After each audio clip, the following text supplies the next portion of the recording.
Hi guys, and welcome back to the Crystal Goddess. I'm Lara de-Leuw, and in this episode we're going to be discussing how to cleanse your crystals. I might get time to actually go onto a tuning as well. That might be a different episode, we shall find out. But how do you cleanse your crystals? So you've got the gemstone or the crystal that you want to work with, and you really need to consider cleansing them. Now, there are some crystals that are believed to not require cleansing, such as amethyst and citrine. I would always recommend you cleanse them anyway. It's just good. I mean, just because you don't have to have a shower doesn't mean you shouldn't have a shower. So, cleansing is the process of removing the negative energies from the crystal. Now, if you think about it, this crystal has undergone quite a traumatic process. It's been taken out of its host rock or its home or the ground or wherever it was found, and it has then been transported thousands of miles in a lot of instances. It could have been cobbed, it would have been separated from the host rock in some way, and it will have been passed through many hands and sold to the highest bidder. Not a nice thing to kind of experience, and all of the vibrational levels that it goes through can have an impact on the stone itself.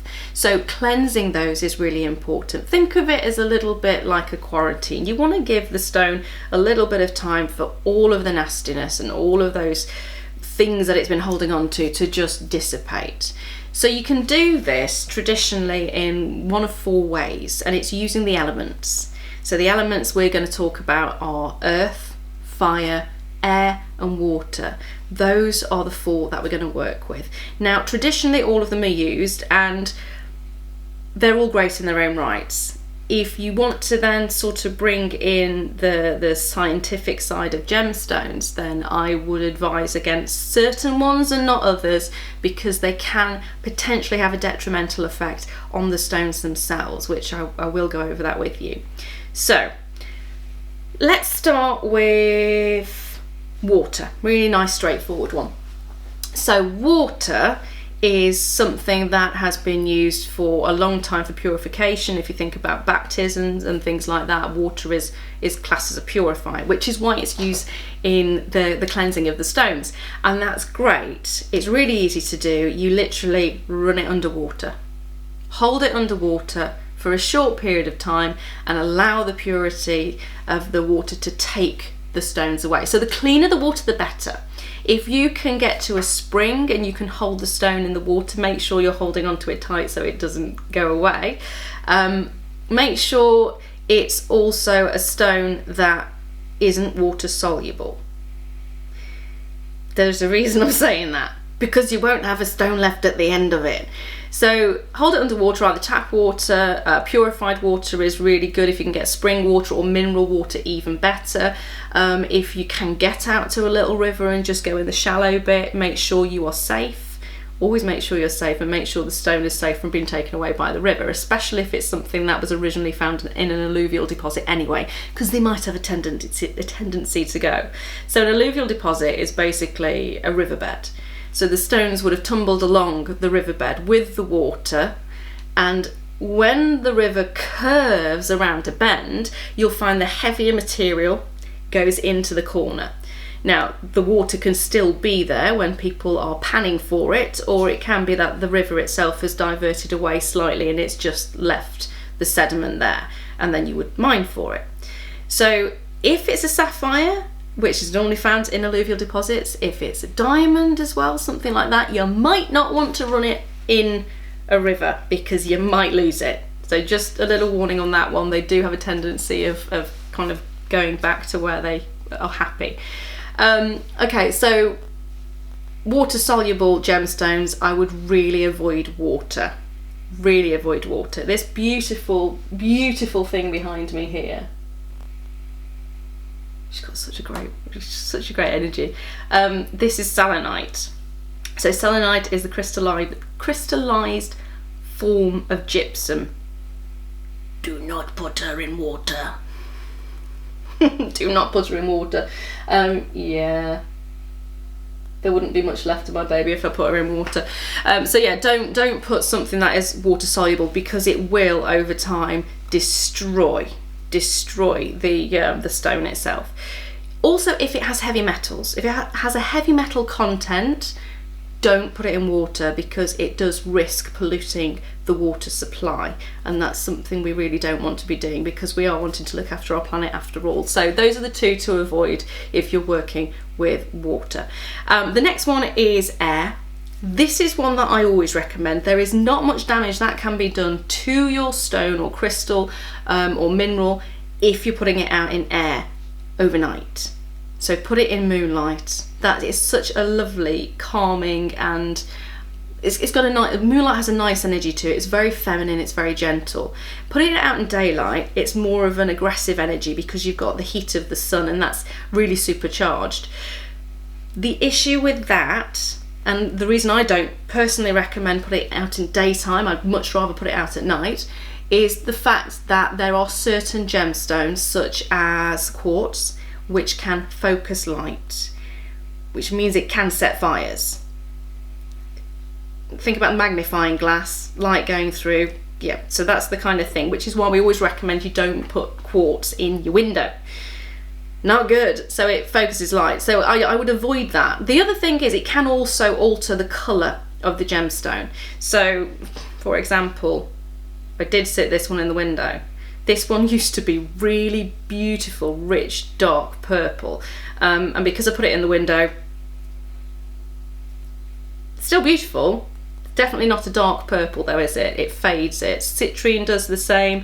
Tanzanite can do the same as well. I've had many people contact me in the past asking why their tanzanite started off AAA grade and why all of a sudden it looks like it's AA, and that's because they went out on holiday to a very sunny beach and wore it every single day, and the tanzanite kind of went, all right then. So it can fade it, which is why I always advise do it in the nighttime rather than the daytime. So that's your air. So we covered water, we covered air. Now we're going to cover fire. This one is the one I started off doing, okay? I have first-hand experience of destroying stones with this method. So I used the flame method, and I passed it through a flame. Not good for most stones. If you've got cracks or grooves or crevices in the stones, prolonged exposure to fire will discolour them. If you have an opal, one of the processing methods of an opal is smoking. It will discolour your opal. It'll still look beautiful, but it'll discolour your opal. So I always advise, if you are wanting to do the fire method, make sure you're using smudge, so sage, smudge, and you're just wafting the smoke over it lightly and for a very short amount of time, if you have to do it that way. I personally now do not smudge or use the fire method for any of my crystals. I think it's too aggressive for the gemstones themselves, and would much rather a more gentle method of leaving it out in the moonlight. Then there's the earth method as well, and I love this one. This one is brilliant, seriously brilliant, because you're basically putting it back in the ground. There are hazards to this. The main hazard is the earth might think that it's a gift and will take the stone from you, and all of a sudden you go back to where you thought you'd buried the stone and go, well, I can't find it. Where is it? Where is it? So there are different methods you can use to actually stop that from happening. So a plant pot is one of the easiest things. Soil in a plant pot, bury it in the soil. Brilliant. It's not going to run off. It's not going to run off. The earth's not going to take it back. Or some people do use a glass jar and bury it in the ground that way. Personally, I don't see the benefit of that, because you have the barrier of the glass with the stone in it. I know it's kind of encompassed around with the soil, but I'd much prefer to just bury it into the soil itself. And again, it's not quite as aggressive as putting it underwater or putting it through fire or through smoke. So you will have to clean it afterwards. And obviously if it's a water-soluble gemstone, you want to avoid that. My go-to is the air one, really. But those are the methods that you can use. You can use smoke, you can use water, you can use moonlight or the sunlight. And of course, you can also use, which ones have I done?